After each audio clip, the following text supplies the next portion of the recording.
es simplemente el afrontar la historia como algo que merece la pena ser conocido y ser estudiado. La historia como verdad, no como mi verdad, sino como la verdad, ¿no? Como decía el poeta, ¿no?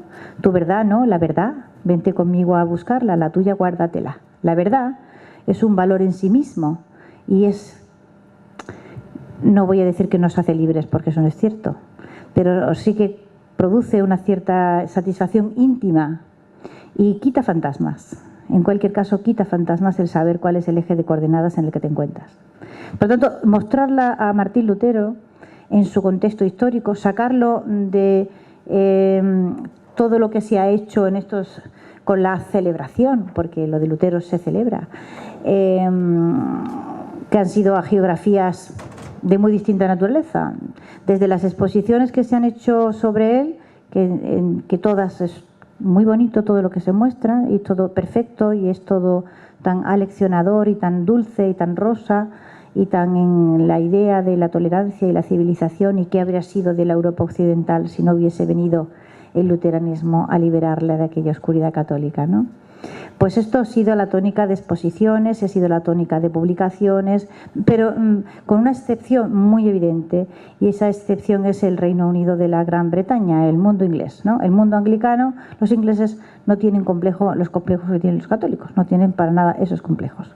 De manera que en esos 500 años no lo han celebrado estricto sensu, sino que se han dedicado a enseñar ese lado que aquí está de Martín Lutero y del luteranismo, que no es tan amable, ni es tan bonito, ni es tan divertido, ni es tan tolerante. Los ingleses no han tenido complejo con eso absolutamente para nada porque ellos no tienen complejos.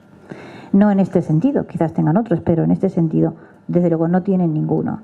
Entonces ha estado muy bien la exposición que se hizo en el British Museum, enseñando, digamos, el caudal de imágenes que ese museo atesora de las que produjo Lutero en compañía de Cranach y de otros, de propaganda anticatólica, en fin, y en general anti todo.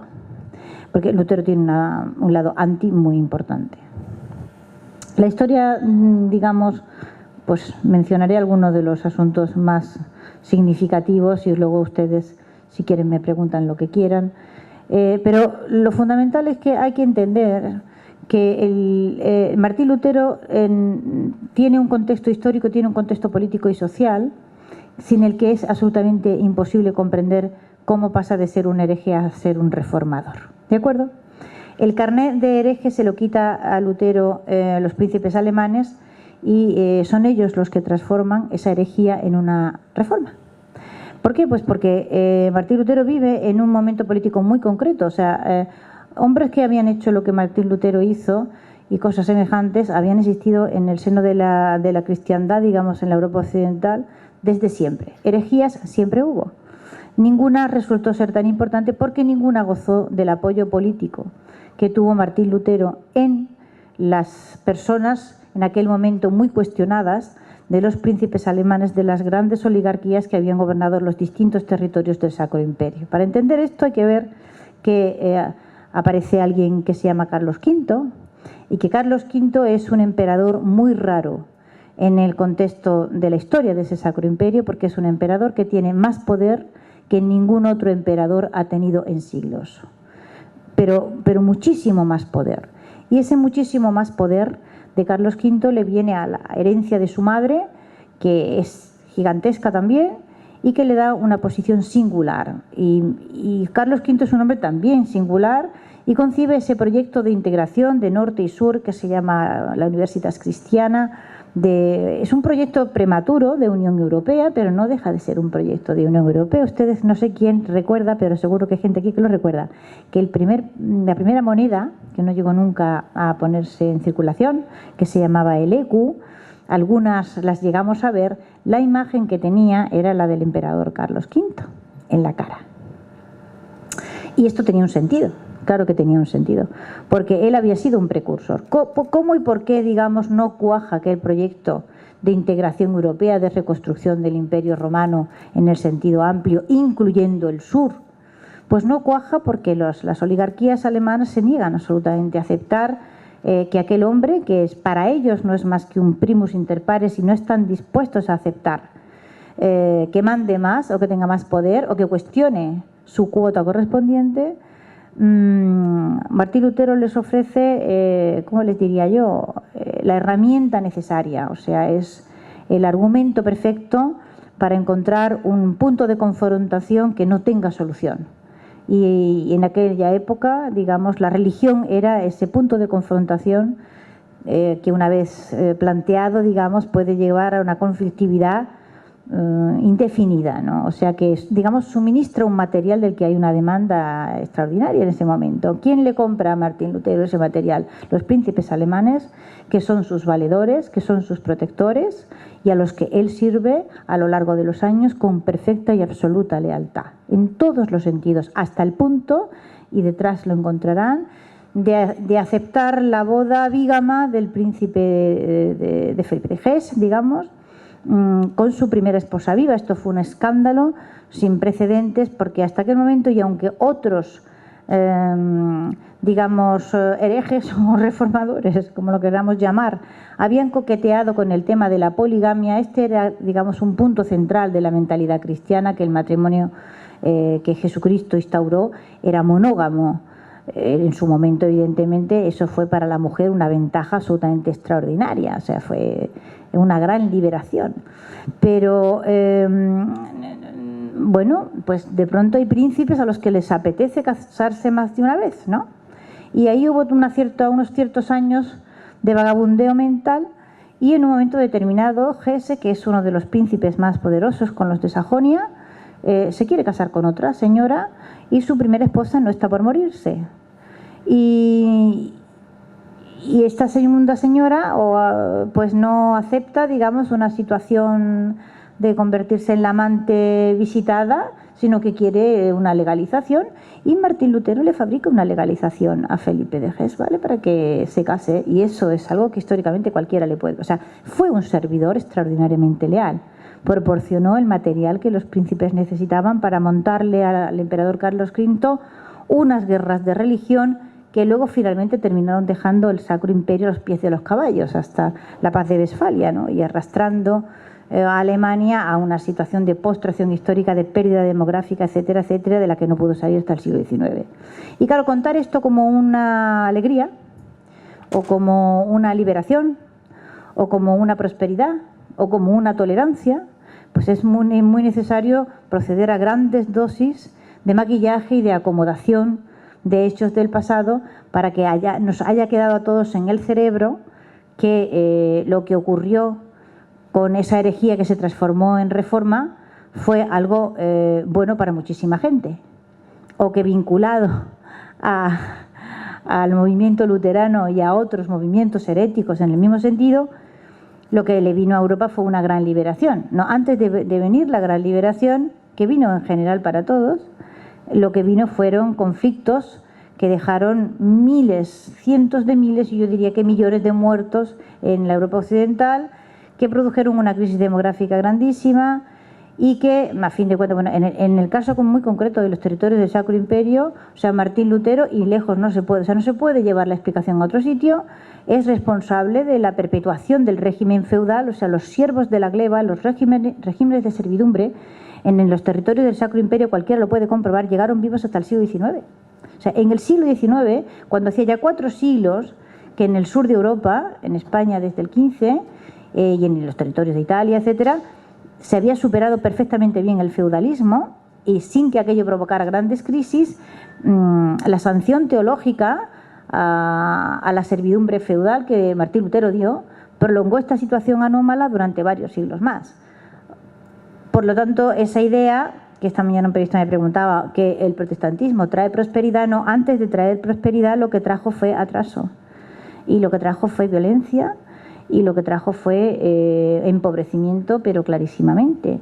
Luego, ese vínculo que lo tenemos todos en la cabeza, y ya desde la publicación del texto de Max Weber ya nadie más se lo ha vuelto a cuestionar, ¿no?, que el protestantismo es la causa de la prosperidad económica, mientras que el catolicismo es la causa del empobrecimiento, implica ir reacomodando épocas y tiempos, causas y efectos, para producir una relación que es completamente desquiciada desde sus orígenes, en el sentido de que, bueno, si el catolicismo es causa de empobrecimiento, no tiene sentido que en el 1500 los territorios del sur todos debían ser igualmente ricos, ¿no? Todos eran católicos, por lo tanto todos debían ser igualmente ricos, ¿no es cierto?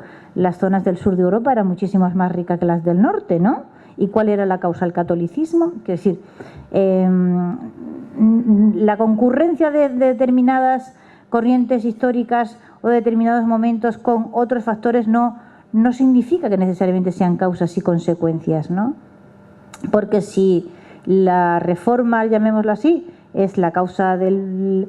pues la riqueza tendría que haber venido de una manera más o menos inmediata, ¿no?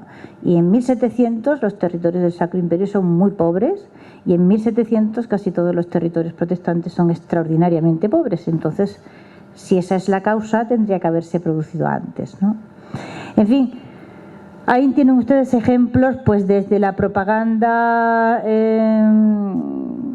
a favor del luteranismo hasta las muertes, digamos, de persecución religiosa, no solamente contra los católicos, sino de las distintas facciones protestantes entre sí, que se mataron con verdadera hazaña e interés, ¿no? Y ese mapa precioso, que durante un tiempo fue muy conocido y popular, y que hasta cierto punto fue la imagen del proyecto de Europa Unida de Carlos V, en el que Europa se llama la Europa Regina y aparece Europa representada como una reina. Si se fijan ustedes, el norte está abajo y el sur está arriba, y la cabeza es España. De ese mapa hay versiones por toda Europa. Carlos V lo promocionó y se transformó en una imagen que puede ser en las grandes bibliotecas europeas, lo tienen ustedes aquí, en la Biblioteca Nacional, pero también en la Nacional Francesa y en el British Museum, y en cualquier gran biblioteca que tenga una cierta antigüedad hay geografías en las que aparece ese mapa tan significativo. En la parte de atrás hay distintas imágenes relacionadas con la propaganda protestante y con ese mundo dual, según el cual, digamos, en el lado protestante lo que hay es orden, hay modestia, hay organización, hay laboriosidad, hay decencia, hay limpieza, mientras que en el mundo católico lo que hay es suciedad, torpeza, etcétera, etcétera, ¿no? No sé si los presentes me quieren preguntar algo. A mí me gusta hablar con la gente, pues será por los años que me he dedicado a la enseñanza.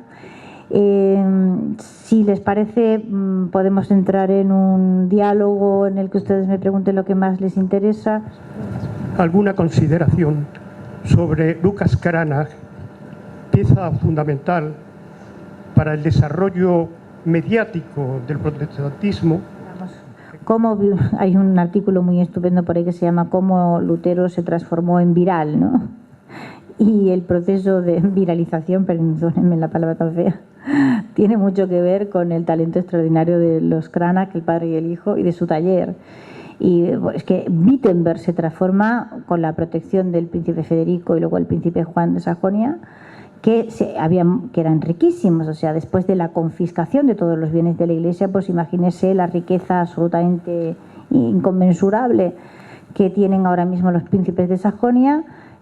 Wittenberg se transforma en un taller propagandístico y están extraordinariamente bien pagados. Bueno, los Cranach dirigen, digamos, la empresa, pero aparecen por Wittenberg y saben que van a ser bien pagados y que van a tener mercado, grabadores, impresores, etcétera. Es un mundo, es un pequeño mundo en ebullición, digamos, y lo que está apareciendo en este momento en Europa es algo inédito, pero que deberíamos estudiar. O sea, realmente está apareciendo el taller propagandístico, está apareciendo, digamos, la propaganda estructurada y estudiada para producir unos efectos a partir de determinados fines. Y en ese sentido no me bajo del burro. O sea, es un genio Martín Lutero. Supo rodearse de la gente adecuada, supo... algunas de estas imágenes, por muy terribles que puedan resultar, son espectaculares. Uno las ve y ya no se te olvidan jamás. Y evidentemente las ideas asociadas a esas imágenes que entran por los ojos de esa forma y que se quedan en el cerebro, tienen una potencia absolutamente formidable. O sea, con modestia también hay que... O sea, el hecho de que los españoles hayan demostrado una torpeza, no sé si llamarla genética o mental o no sé cómo llamarla, porque después de 5 siglos teniendo enfrente cómo hay que hacer las cosas, no haber aprendido nadie a hacerlas, es un mérito también, ¿no? Quiero decir, ¿son más tontos los españoles que los demás? No, digamos que no. Entonces, esta incapacidad absoluta, porque es para estudiarla, yo le he hecho mucha pensada a esto y no acabo de encontrarle una explicación. Es decir, que después de cuántos siglos de ver cómo funcionan estos mecanismos propagandísticos, los pueblos católicos hayan sido incapaces de absorber el funcionamiento, y de entre los pueblos católicos el español ya es una cosa absolutamente patética. La manera en cómo se maneja con algo que tiene ya 5 siglos de antigüedad, y la última crisis hemos tenido ocasión de ver, bueno, ¿qué les cuento, no? Todo el mundo sabe a lo que me refiero, ¿no? Otra vez y más de lo mismo, pero a gran escala. O sea, hay que ser humilde y estudiar la gran creación luterana, que no es la Reforma, la gran creación luterana, que es la propaganda, y a Lucas Cranach, digamos, como el capataz de aquel montaje grandioso, ¿no? Es una historia fantástica. Yo no lo digo sin ironía, la admiro profundamente, vamos. Me gustaría saber qué opina usted de Jacob Brugger. En este mundo confuso, político y religioso, el dinero juega un papel importantísimo, hasta el punto de que el propio Lutero escribe un escrito sobre la importancia del cristianismo de la nobleza alemana, y le pone realmente en malas condiciones a Brugger por su participación y por su forma de concebir la economía.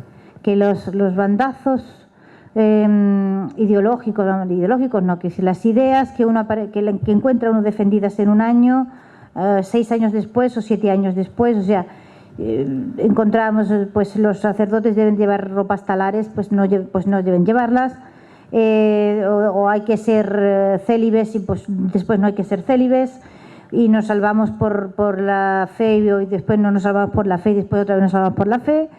Y, o sea, en función del conflicto que usted necesite, pues vamos fabricando causas para el conflicto. Es decir, el problema de esto está en haber confundido, lo he dicho muchas veces, los pretextos con las causas.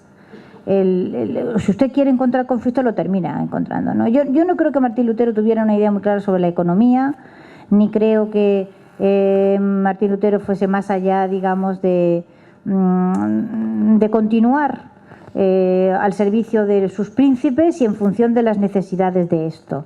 Y de la misma manera que no tuvo nunca una noción muy clara de los principios legales, ¿no? Y ahí detrás tiene usted, por ejemplo, la disputa con Tomás Moro. Bueno, es muy interesante la disputa con Moro y la disputa también con Erasmo de Rotterdam, pero la de Moro a mí me interesa más, pues porque Moro era un hombre de leyes, Moro era un abogado.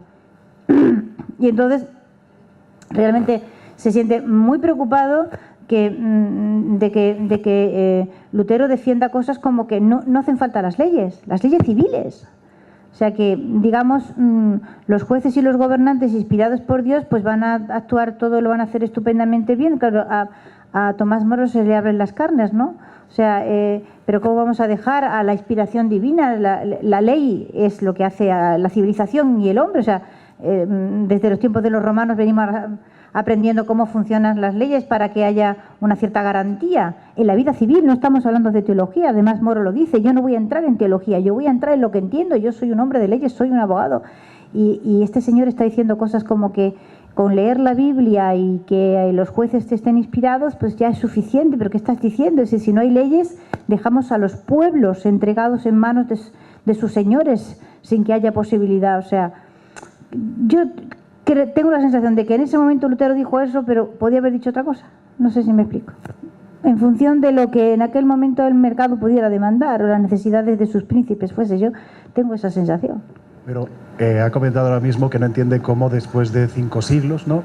Los católicos, el mundo católico no ha podido aprender las técnicas del mundo protestante, ¿no? Yo creo que es fácil. En lo tocante a propaganda. En lo tocante a propaganda. Bueno, es que el escándalo siempre es muy fácil y las armas de la destrucción son mucho más fáciles que las armas de la construcción, ¿no? Ahí tenemos a, yo que sé, Madonna escandalizando o Lady Gaga, pues hacen mucho nombre y se llevan mucha gente de calle por eso, por el escándalo que tiene un atractivo morboso siempre, ¿no? Bueno, lo que ocurre es que la realidad es la realidad. Quiero decir que cualquier tratadista militar le dirá que es privilegio del que ofende imponer las condiciones del combate. Y usted, si es atacado con armas químicas y se empeña en defenderse con espadas, pues allá usted con su espada. Ajá. ¿Vale? Entonces, podemos aceptar que moralmente es cierto, que molesta. Nos molesta a nosotros, y solo a nosotros, curioso esto. Pero hay que aceptar también que el combate es con armas químicas y que si usted va al combate con su espada va a perder. Y ya está, perdemos sonriendo, nos sonriemos los unos a los otros, que bien estamos todos sonriendo, pero perdemos o no perdemos.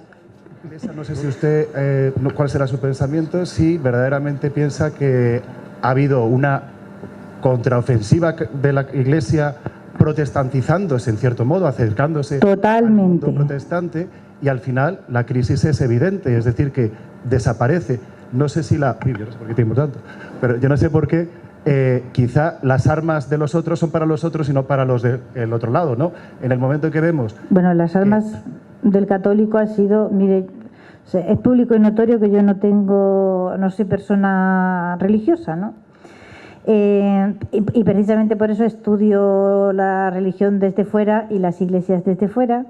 Y es evidente para cualquiera, aunque sea solo en lo visual, que la Iglesia Católica se ha ido protestantizando con el paso del tiempo, desde el Vaticano II ya de una manera absolutamente evidente y total, y que la crisis de las iglesias protestantes, la crisis religiosa en la Europa occidental, por delante fueron las protestantes, pero detrás va la Iglesia Católica cuesta abajo y sin frenos, ¿no? O sea que tampoco imitando al protestantismo, pero yo no estoy diciendo, no digo, a ver si me explico yo en esto de la imitación. Y cuando digo imitar, no digo repetir lo que hacen, sino hacerlo, no sé si me explico. Es decir, la imitación no pasaba por repetir miméticamente, o sea, si no había que llevar las misas a los garajes, eso ha sido un error espantoso. Hay una frase genial de Boadella, yo la digo mucho porque es que es una de esas frases, al ver Boadella, como es un genio, de vez en cuando es capaz de sintetizar algo tremendo en una frase, ¿no? Y tiene una que a mí me encanta, que dice: yo no le reprocho a la Iglesia Católica que haya dejado de creer en Dios, lo que le reprocho es que ha dejado de creer en el teatro. Y lo que pues hay que echarle una pensada a esa frase, porque la destrucción del culto, que era el gran caballo de batalla del protestantismo, la destrucción de ese culto católico hermosísimo, bellísimo, etcétera, etcétera, fue verdaderamente, quiero decir, necesitó armas y bagajes, acostumbrar a los pueblos de Europa a un culto diferente y que entraran a por uvas ahí, eso fue duro. Y que el Concilio Vaticano II después procediese él solo a esa destrucción, ya sin necesidad ni siquiera de invitación, pues es una... Pero yo creo que las cosas son síntomas más que causas. Yo creo que el Concilio Vaticano II no es la causa, yo creo que el Concilio Vaticano II es la consecuencia de andar con la moral tan baja como han andado los pueblos católicos más y más desde el siglo XVIII y desde el siglo XIX. Y entonces hay un momento en que cuesta abajo y sin frenos, pues estás dispuesto a cualquier cosa con tal de parecerte a los buenos, porque está claro que tú no eres de los buenos. Me gustaría que nos explicara esa lámina que me parece bastante importante. Pues la lámina que hay detrás, o sea, es una de las poquísimas imágenes que se imprimieron en el lado católico explicando las cosas que estaban sucediendo con el luteranismo, ¿no? O sea, estamos hablando de una desproporción. Scribner, por ejemplo, que hace un estudio solo de la zona de Estrasburgo, censa del orden de 2.800 folletos en un periodo de tiempo, o sea, en vida de Martín Lutero. Bueno, pues, o sea, estamos en Estrasburgo, zona de Estrasburgo. Pues usted proyecte eso por todo el territorio donde hubo publicación de hojas volanderas, folletos, coplillas, en fin, de todo, porque realmente el pack, digamos, de propaganda era muy, muy completo. Incluía desde obrillas de teatro muy simples que se hacían en las plazas, hojas volanderas con 4 versitos abajo, extremadamente infamantes, pero muy, muy fáciles. Las canciones, por ejemplo, las canciones, claro, la mayor parte de las partituras se pierden, pero las letras se han conservado, etcétera, etcétera. Bueno, pues si usted imagínese 2.800 y pico de folletos en esa zona, multiplique eso por años, y esto solo en vida de Martín Lutero, o sea, sale una cantidad absolutamente inimaginable frente a 200 y pico folletos, 283 me parece, folletos que salen del lado católico. Y este es uno de los pocos. Y es casi el más virulento y el más ofensivo. O sea, ves los folletos católicos y te da una pena horrorosa, porque dice, pero esta gente, Dios mío, se ponen a discutir teología. O sea, se ponen, ¿sabes? Es un folleto que a lo mejor en un número de páginas relativamente pequeño se pone a discutir lo del libre albedrío, y no sé, como si eso la gente lo fuese a leer, ¿sabes? Cualquiera de las imágenes intoxicantes de Lucas Cranach que están en el otro lado son millones de veces más efectiva que cualquier cosa. Entonces, este es uno de los pocos ejemplos que hay de propaganda, todo lo virulento que fue el mundo católico capaz de ponerse es esto. Cuando vean lo que tienen al otro lado de atrás, pues ya se hacen ustedes unas ideas de la diferencia de potencial, digámoslo así, ¿no? O sea, lo que representa es a Martín Lutero arrastrando los bienes de la Iglesia, ¿vale?, en una carretilla, y detrás va su mujer, que fue monja, Catalina de Bora, con el perrillo. Los rostros unos son los príncipes alemanes, o sea que está bien captado, el asunto está bien captado, y otros son Melanchón, Martín Bucero, etcétera, digamos, el cuerpo de diáconos que con Martín Lutero fueron el think tank, digamos, de aquel invento, ¿no? Y esto fue lo más que la Iglesia Católica atinó a hacer. Bueno. Las consecuencias de la diferencia de desarrollo, al menos moderno, no ya digamos en otras épocas, otros siglos, como ha manifestado, entre el mundo germánico luterano y el mundo del sur, el mundo de raíces más católicas, en cuanto a desarrollo y demás, tiene que ver bastante con el papel de la Inquisición. De hecho, parece como que, insisto, o sea, soy aficionado simplemente, pero me da la sensación como que en la época de la Ilustración española y por aquellas, digamos, lo moderno no en el sentido de moda, sino en el sentido profundo, de alguna forma achacaba a la Inquisición, y en este caso daría de cierto modo razón a Lutero, de los males de la falta de desarrollo, al menos intelectual, y de progreso científico de esta zona de Europa. La riqueza de España como sociedad no ya... ¿Qué se refiere a la desmembración del Imperio Español?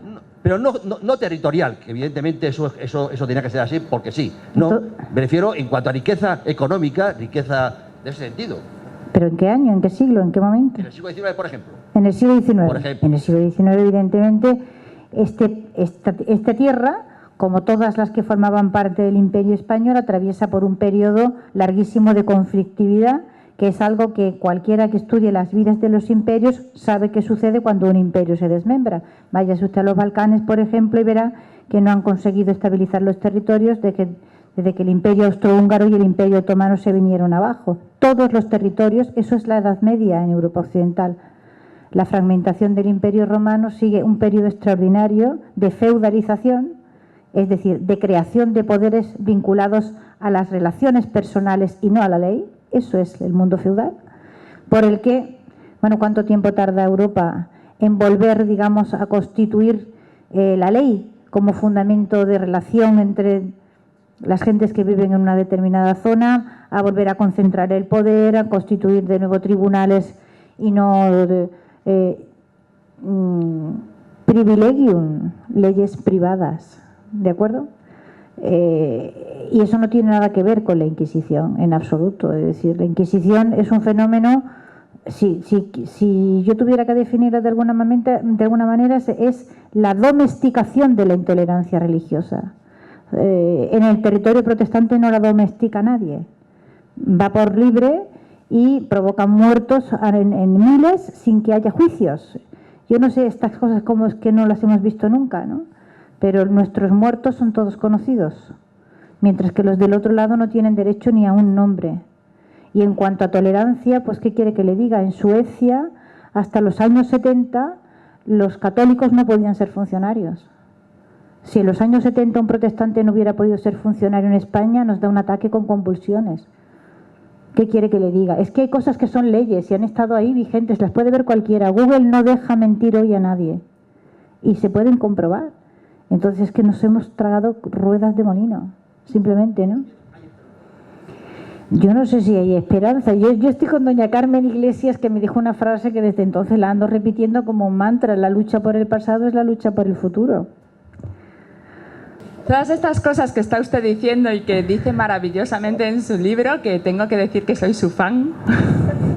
Gracias. Pues yo las he mamado, tengo 46 años y nada de lo que he leído me ha sorprendido.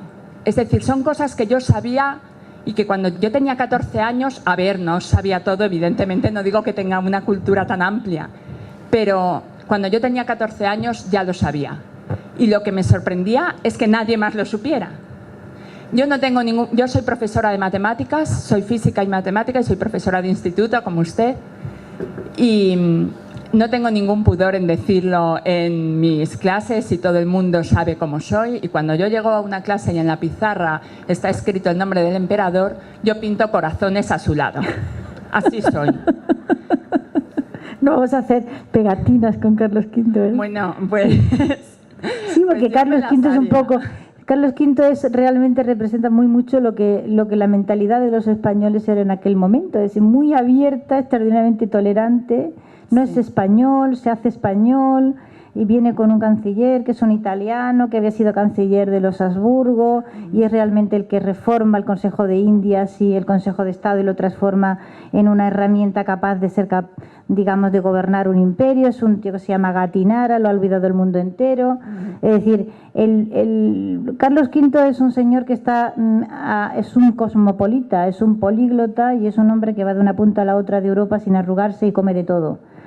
Y en ese sentido, pues los españoles fueron los únicos que fueron capaces de entender a aquel señor. Y entonces, que un español del siglo XVI, que es probablemente el hombre con la cabeza más despejada, abierta, tolerante, que te podías encontrar en aquel tiempo, haya pasado a ser como una especie de mala bestia oscurantista, pues es una cosa verdaderamente... o sea, la literatura del siglo de oro español no es por casualidad, ¿no? O sea que me alegro que le pongas corazones a Carlos V. Yo. Cuando esta chica que tiene 37 años, que no es que sea una niña, pero tampoco, en fin, y le oyes decir cosas como que si no fuera por Lutero, a una persona que lo que ha estudiado 5 años en la universidad es historia, y si no fuera por Lutero y menos mal que le dio por traducir la Biblia, porque si no todos seríamos analfabetos a día de hoy, que dices, bueno, vamos a ver, ¿de qué estamos hablando? Esto, una licenciada en Historia.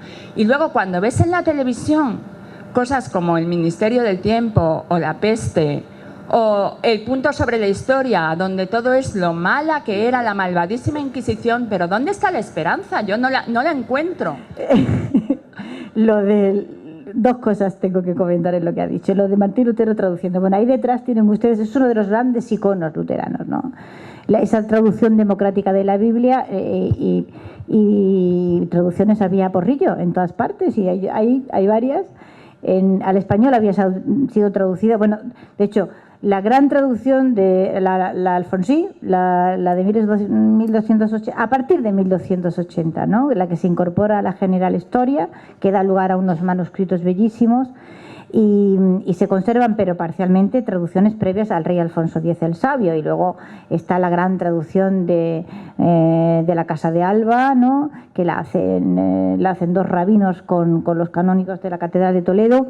O sea, que al español un montón, pero es que al alemán también. Está la Biblia de Wenceslao, por ejemplo, una Biblia también hermosísima, es una traducción al alto alemán. Y luego están las Biblias Pauperum. Claro, es que la Biblia era muy cara y no, todo el mundo no se la podía comprar. Y entonces lo que se hacía eran unas ediciones, así un poco en plan tebeo, para entendernos, y baratas, para que la gente las pudiera tener. Ahí tienen ustedes detrás una Biblia Pauperum en alemán.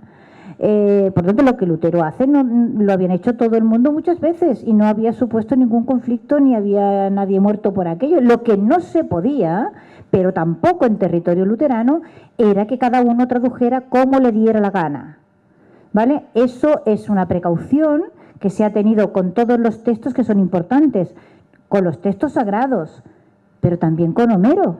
O sea, no cualquiera traducía a Homero, ni estaba preparado, ni se le autorizaba. ¿Por qué? Porque era un texto muy importante. O la Eneida. O sea, que los textos, digamos, fundacionales de nuestra cultura, de nuestra tradición, Platón, Aristóteles, etcétera, a cualquier pelagatos no se le autorizaba a imprimir eso era de cajón. Y entonces, tampoco en el territorio luterano ni en el territorio protestante se ha podido traducir la Biblia como le ha dado la gana a cada uno. Eso es evidente. Por tanto, tenemos una especie de descomposición factorial de los elementos en los que lo ocurrido muchas veces se transforma en algo absolutamente excepcional, no se ve por qué, y lo que, dependiendo de dónde ha ocurrido, adquiere un valor u otro, ¿no? Es una cosa totalmente... Bueno, ya está, ahí está detrás, punto, la puede ver el que quiera. Y lo de la universidad, hija mía, ahí nos duele. Vamos a ver, la universidad ha ido desde que el régimen autonómico se impuso en España, convirtiéndose en la trinchera de las versiones de la historia de España que se escriben para justificar la existencia de las autonomías. ¿De acuerdo? Y entonces esto ha ido a más y más y más, hasta el punto, digamos, de que, claro, lo que sale de las universidades termina plasmándose en los libros de texto.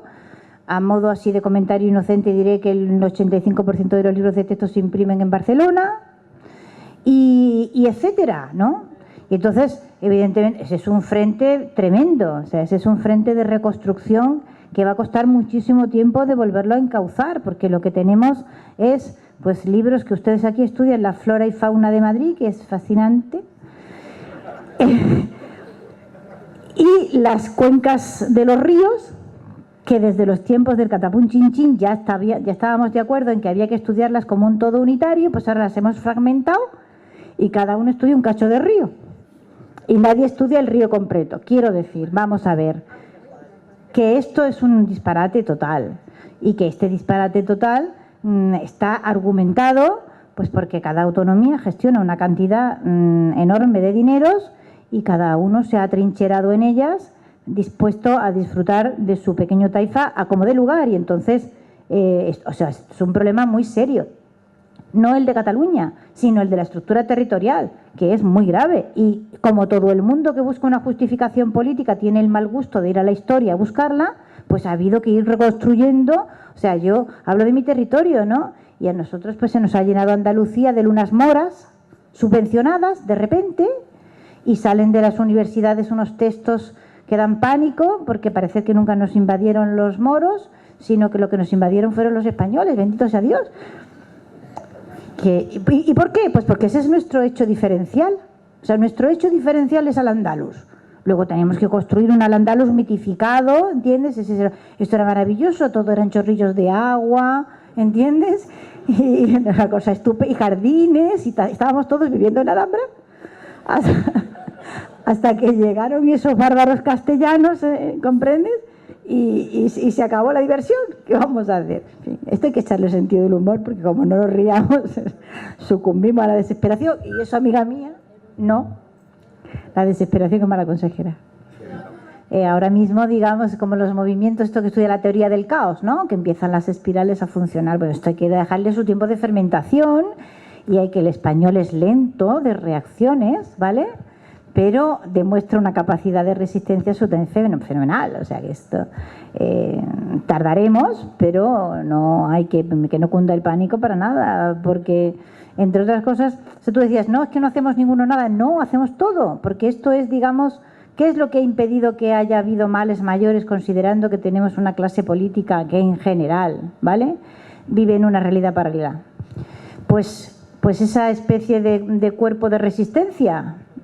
O sea, en Cataluña no ha pasado nada más serio, precisamente a base de esa gente a la que no se ve y que no hace más que el Facebook y el WhatsApp y no sé qué. Bueno, pero ahí están ahí. Intenta atravesarlos y te das cuenta de que no son tan fáciles de atravesar, a pesar de que parecen invisibles. Es un arte eso, ¿eh? No lo tienen los luteranos.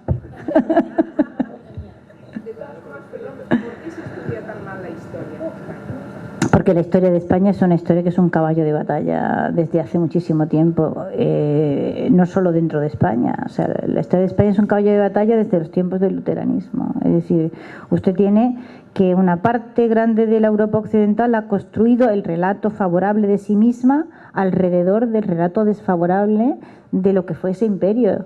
O sea, usted es un pilar ahora mismo en la autoestima de los ingleses, aunque no lo sepa. Nadie va a hacer, yo no hago más que decirlo, por favor, que alguien haga, porque no me da tiempo a todo, una tesis doctoral sobre la hispanofobia en los libros de texto. Entonces usted se encuentra cosas absolutamente fantásticas en los libros de texto, no los españoles, eso por supuesto, pero los ingleses, por ejemplo, en el libro de cuarto, con 9 años, de cuarto y primaria, en un libro, digamos, que es algo así como ¿cómo se llama esto? En cerca del medio, conocimiento del medio, en una asignatura que es parecida al conocimiento del medio, que es como una ensaladilla donde hay geografía, historia y todo ahí mezclado, en naturaleza. Bueno, pues en ese libro de conocimiento del medio, entre la explicación de los climas y la diferencia que hay entre el espacio habitado y deshabitado, la ciudad, el campo y el campo cultivado o no cultivado, en medio está la invencible. ¿Qué quiere que le diga? Y las 2 páginas, dos páginas estupendas. Es uno de los libros más populares que más se venden para cuarto de primaria. No dice ni una sola verdad. Ni una. Y claro, como ocurrió con eso, hay un editorial del Times que es genial, cuando Geoffrey Parker publicó su trabajo sobre la Gran Armada, y el editorial del Times salió después de la presentación del libro, y era muy sincero, me encantó, ¿no? Está fenomenal, porque dice, nos da exactamente igual lo que diga Parker. O sea, para los ingleses no importa absolutamente nada cuál fuese la verdad de lo que allí ocurrió. Lo importante es lo que mentalmente nosotros hemos hecho con eso. Más razón que un santo. O sea que no es solo un problema que la historia está mal contada en España, sino que es que está mal contada y luego ya nosotros, en nuestro, digamos, pequeño problema particular, se ha convertido la historia de España en un campo de batalla ideológico, y como el campo de batalla ideológico ha tenido siempre ese matiz, que un poco también se da en el resto de la Europa occidental, pero en el caso de España es muy claro, que las tendencias centrífugas se apoyan en ese relato nefasto de la historia de España para justificar la destrucción del país, ¿no? Y entonces esto hace un daño enorme aquí, ¿no? Y es increíble que con ese lastre que venía del 19, yo no sé cómo llegamos a la transición, yo era muy chica, yo no me acuerdo, pero no puedo comprender, o sea, el poco aprendizaje sabiendo lo que ya había ocurrido una y otra vez y en qué peligros esto había puesto al país, crear una estructura territorial que sirva precisamente para que en ella se atrinchere todas las tendencias disgregadoras que hay en el país. Porque el problema que España tiene ahora mismo es que los recursos del Estado están puestos al servicio de aquellos que quieren la destrucción del país. Es un disparate. Quería preguntarle qué le parece la acogida que da Escotado al relato protestante. En cierto modo un poco escéptico, pero sí lo acoge cuando habla del pobrismo. Luego, ¿qué nos puede decir de la Andalucía romana? ¿La qué? Romana. Romana. La que no es mora. Bueno, yo estoy trabajando ahora sobre Max Weber y los enemigos del comercio, ¿no? Porque me interesa mucho esa construcción ideológica que a partir de la publicación del libro de Weber es que ya no hay quien discuta que existe un vínculo por la base, un vínculo moral y un vínculo casi telúrico entre el desarrollo del capitalismo en su versión más próspera y el protestantismo. Y Escotado eso no lo cuestiona. Y pienso que es algo muy cuestionable. O sea, sí, creo está que el libro de Novak y el de Fanfani. ¿Perdón? Está el libro de Michael Novak que se llama como el de Weber, pero la ética católica. Y luego el de Fanfani, el catolicismo en la génesis del capitalismo. Sí, pero verá usted, hay varias... Es que esto es muy difícil de explicar aquí en este contexto. Hay un problema que tiene que ver con el desarrollo económico y las teorías económicas que acompañan a esos desarrollos económicos. Esas son dos cosas completamente distintas. Si usted las confunde, termina embrollando unas cosas con las otras. Pero claro, teorías económicas tendrá cualquiera las que tenga, pero el desenvolvimiento económico que en cada territorio o en cada época se produce, eso es otra cosa completamente distinta, ¿no? Y entonces, usted no puede pensar que donde hay teorías liberales, lo que se desarrolla es una política liberal, ¿no? Usted tendrá que ver la política económica que se sigue en esos sitios y ver cómo funciona en cada caso. Y luego está, o sea, ay, qué difícil es esto, vamos a ver. Las palabras son peligrosas, ¿vale? Las carga el diablo, son herramientas letales, pero absolutamente letales, ¿no? Y el liberalismo ha sido una de esas herramientas letales. O sea, creyéndose el credo liberal, los países católicos en el siglo XIX y el mundo en general aplicó políticas económicas determinadas que los, por ejemplo, creadores del liberalismo no aplicaron jamás. ¿De acuerdo? O sea, te estoy vendiendo la mercancía para decirte qué es lo bueno, pero haz lo tuyo, no. Y así, por ejemplo, pues en el siglo XIX no hay política menos liberal que la política económica de los gobiernos de su graciosa majestad británica, que fueron imponiendo a golpe de monopolio comercios en cualquier sitio en donde tuvieron poder. O sea, el gran auge de la textil inglesa en el siglo XIX se debe fundamentalmente a que destruyeron por completo todas las industrias textiles donde hubo, o sea, para que las fábricas inglesas tuvieran mercado en la India, el Golfo de Bengala, donde había un comercio verdaderamente espectacular y unas fábricas, o sea, todo el cachemir, por ejemplo, se producía ahí, fueron destruidas. O sea, si ustedes recuerdan la película de Gandhi, uno de los caballos de batalla de Gandhi es la fabricación de la tela para no comprar paño inglés. Y esto no es por casualidad, esto es porque toda la industria de la India ha sido destruida por los liberales ingleses para que sus fábricas tengan mercado. Y entonces aquí tenemos una serie de malos entendidos absolutamente colosales, que es que cuando uno llega predicando paz y amor, es paz y amor lo que está predicando y haciendo. No, cuando uno predica paz y amor, predica paz y amor. Y solo predica. Lo que está haciendo es otra cosa. Ese mundo a dos niveles, pues los católicos, mi amigo dirá que no, pero no lo entendemos. Nosotros tenemos la cabeza aristotélica y los protestantes no. Y esa disyunción entre res y verba, los filósofos que aquí me escuchan me entienden bien, entre las cosas y las palabras, es algo que a los católicos los ha desorientado de una manera extraordinaria a lo largo de... Y yo creo que es una de las razones profundas por las cuales realmente las culturas católicas se han defendido muy, muy mal en este contexto, ¿no? Eso es un problema, realmente hacen falta 300 páginas para explicar esto, es muy difícil hacerlo así, ¿no? Bueno, pues quiero yo terminar agradeciéndole al alcalde de Alcobendas que haya venido. Creo que antes no me escuchó y bueno, no quería dejar de pasar la ocasión para decirle que verdaderamente es muy valiente que se haya atrevido a colgar estas imágenes aquí, su ayuntamiento, y le estoy muy agradecida, ¿verdad? Sí, pero de los de verdad, no los de boquilla. Muy bien, muchísimas gracias a todos por su asistencia. ¿Me tienes que...?